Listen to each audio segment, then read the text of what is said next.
bienvenue dans cette édition. Encore une fois, bien entendu, nous allons vous parler de la CAN féminine ici au Cameroun qui bat son plein et ça continue jusqu'à samedi 3 décembre. Alors, bien entendu, nous allons parler de pas mal de choses encore, comme chaque fois dans cette émission, avec nos invités que j'ai le plaisir de vous présenter tout de suite. D'ailleurs, il y a Mme Léonie Oruna, qui est vice-présidente de l'Association nationale des footballeuses du Cameroun. Bonsoir madame, ça se passe bien? Pour l'instant, jusque-là, tout va bien. Eh bien, surtout bon courage, parce que ça ne doit pas être simple non plus si vous avez beaucoup de femmes parmi vos adhérentes. Il y a également avec nous l'ancien entraîneur du Canon de Yaoundé qui a échoué. Donc pour la victoire finale, c'était en 2013. Il avait perdu un joueur qui est sorti sur carton rouge. Il s'agit de M. Kizito Elwandou. Bonsoir monsieur. Bonsoir Douglas, bonsoir aux téléspectateurs d'Africa 24. Pour devenir entraîneur du Canon, il faut avoir été ancien joueur, pardon? Non, pas forcément. Il faut avoir du talent et puis il faut convaincre avec un projet simplement qui voudrait que vous veniez avec un projet de jeu qui est en phase avec le projet sportif du club. Et dès que cela rentre dans l'ordre, on peut vous qualifier d'entraîneur de Canon.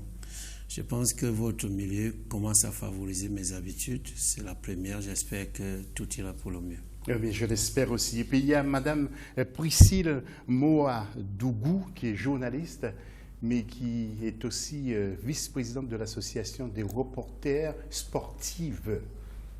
Bonsoir, madame. Oui, bonsoir Douglas, bonsoir aux téléspectateurs d'Africa 24.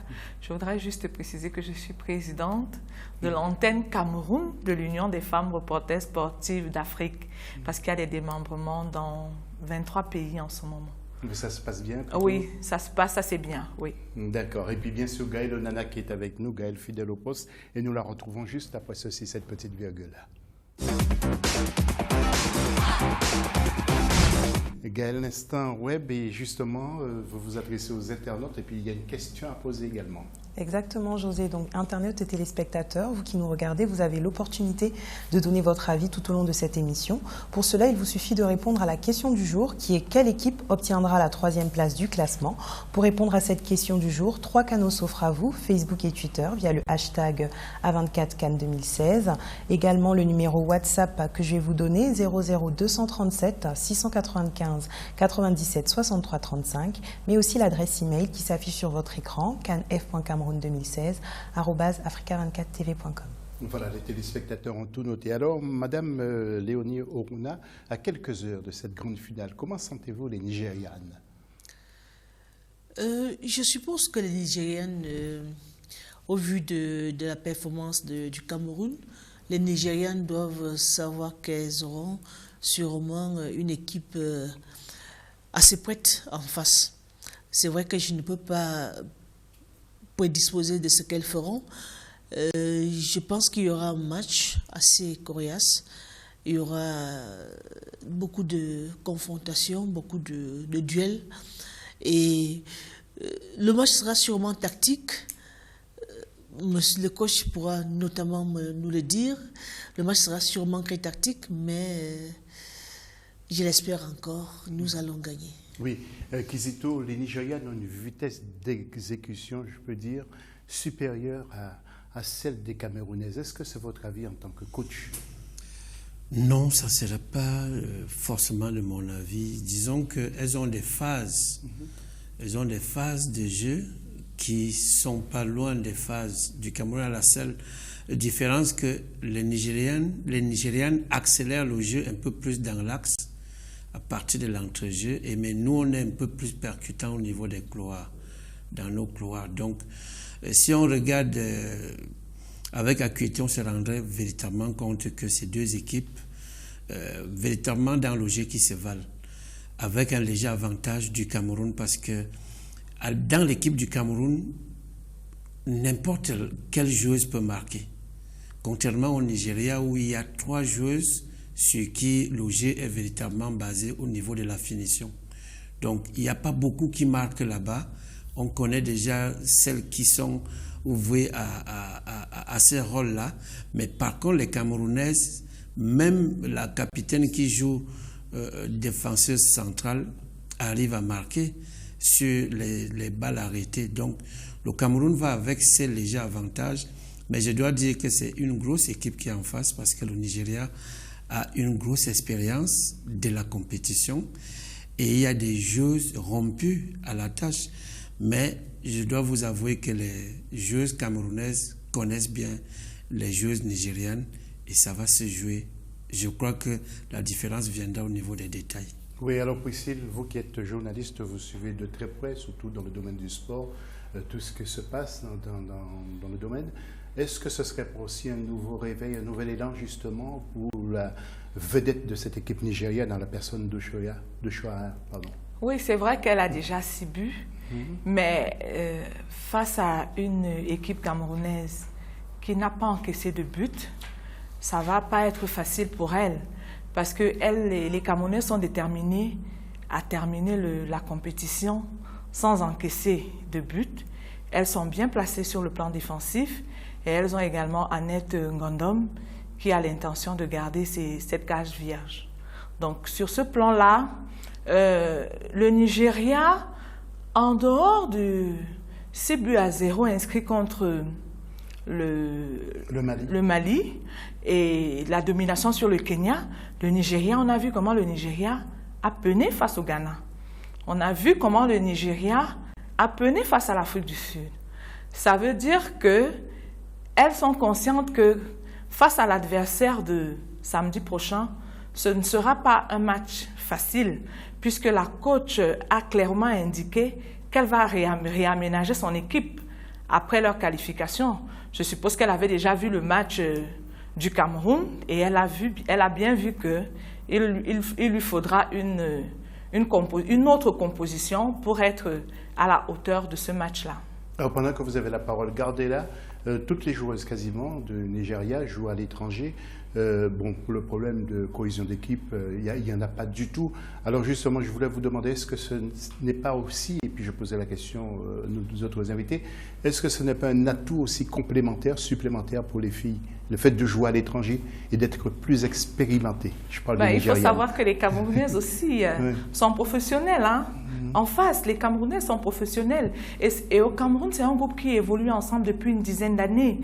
Donc, les automatismes, quand on regarde même les automatismes et la cohésion de jeu, on a bien vu qu'il n'y a pas eu un grand décalage parce qu'il y a des joueuses qui sont arrivées dans la tanière 2 jours avant le début de la compétition et qui se sont retrouvées pratiquement dans le jeu. Il n'y a pas eu un gros problème d'adaptation parce que chacune connaît son poste. Donc, sur ce plan-là, je pense qu'il y aura une sorte d'équilibre. Kizito, c'est votre avis également en tant que coach? Disons que il y a un avantage au niveau de... Parce il y en a qui jouent dans des championnats féminins assez relevés, mais je dois vous dire que ce n'est pas un avantage absolu. C'est un avantage relatif. Parce que l'équipe du Nigeria n'est pas aussi riche comme l'équipe du Cameroun. C'est-à-dire que si on sort du 11, quand Madame l'entraîneur dit qu'elle va remanier, c'est dans la diversion tactique. Elle veut juste nous distraire. Elle ne peut pas remanier cette équipe. Le Cameroun a remanié au 3e match à 70% son équipe et nous avons gagné par 2 buts à 0. Ça a même embarrassé l'entraîneur pour le match de demi-finale où il a titularisé deux éléments qui n'avaient pas commencé du tout la compétition. Alors, le Nigeria n'a pas cette richesse-là. Kizito, avant de passer la parole à Léonie, il ne faut pas minimiser non plus cette... vous ne voulez pas minimiser non plus cette victoire parce que c'était quand même une petite équipe. Comment ça, la victoire du 3e Oui, 3e match. Non, pas du tout. C'était pas... Le Zimbabwe ne peut pas être une petite équipe. Peut-être qu'ils ont eu des problèmes au niveau de la préparation parce qu'il y a eu quand même... Il y avait des tensions de trésorerie avant leur départ. Mais on ne peut pas les prendre au minimum. C'est une équipe qui a tenu au respect l'Afrique du Sud lors de l'ouverture, lors de leur premier match. Donc on ne peut pas penser que... C'est simplement... J'ai envie de vous dire, José, l'équipe du Cameroun est tellement pétrée de talent que On en a à revendre ailleurs. Et je vous jure que vous allez voir au soir de cette compétition combien de joueurs seront sollicités ailleurs, dans des clubs. Même celles qui sont remplaçantes, ça bouge les lignes. Quand vous échangez avec notre collègue Eno, il est saturé. Il a demandé d'ailleurs de taire véritablement tout le sanctuaire. Est-ce qu'il ne faudrait pas qu'il devienne agent? Nous allons laisser la parole un peu à Léonie également. Léonie, il y a un contingent de supporters qui arrivent de Lagos, du Nigeria. Ils vont prendre d'assaut le stade. Vous n'avez pas peur aussi que ça pèse sur les joueuses du Cameroun, parce que le Nigeria va quasiment jouer à domicile aussi. Le Nigeria va jouer à domicile. Avec son public. Il y a ceux qui étaient pas à Kintere, mais qui étaient à Limbe, qui montent sur Yaoundé. Quels que soient les charters qui pourront atteindre Yaoundé, je ne pense pas que le Nigeria pourra se sentir véritablement à domicile. C'est vrai que la ville de Yaoundé leur accorde déjà tout un quartier, le quartier Vogada, mais je ne pense pas qu'ils pourront se sentir vraiment à domicile. Le Chaba est essentiellement habité, si on peut le dire comme ça, par les jeunes qui viennent d'Etoameki, de Ntaba, de Mokolo, de la briqueterie, de Biemassi. Non, je ne pense pas qu'ils se sentiront vraiment si à l'aise que ça. C'est vrai, ils feront peut-être beaucoup plus de bruit, mais je ne pense même pas qu'ils feront plus de bruit. Lors de la demi-finale, moi j'ai vu des délégations qui venaient, parce que chacune de ces filles qui jouent au Cameroun est originaire d'une région précise. Moi j'ai vu des charters qui venaient de Fouman pour voir Choutadjara. Moi j'ai vu des charters qui venaient des Boulova pour espérer qu'une Adjaquette va jouer. J'ai vu des charters qui venaient de partout, parce que des charters qui venaient de Douala, parce que c'est lui qui était sur le terrain. Alors, s'il faut compter un charter qui vient de Lagos, bon, espérons que ça va quand même remplir un gradin. Oui, si le but des Lions est inviolé jusqu'à ce jour. Les Nigérianes ne voudraient pas faire trembler les filets, c'est sûr. Non, mais franchement, en tant que reporter. Oui, elles sont venues pour conserver leur titre, parce que ce sont les championnes en titre. Elles sont venues avec l'objectif de conserver ce titre. Et jusqu'ici, ce qu'elles ont montré sur le terrain prouve qu'elles sont déterminées.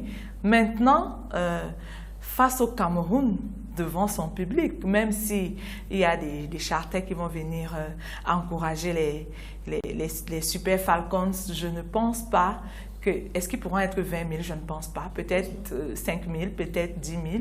Mais dans un stade de 40 000 places, on aura 30 000 supporters derrière les Lions, les gens qui poussent les filles depuis.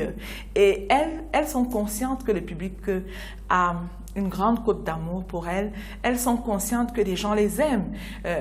Au lendemain de la demi-finale, la capitaine nous confiait, Christine Manib, qu'elles étaient très émues de constater que après le match, beaucoup de supporters sont restés et certains les ont même accompagnés, c'est-à-dire ils couraient derrière le bus et elles ont parlé de ça et elles se disaient franchement, il faudrait qu'on fasse quelque chose samedi pour qu'ils soient toujours aussi contents de nous.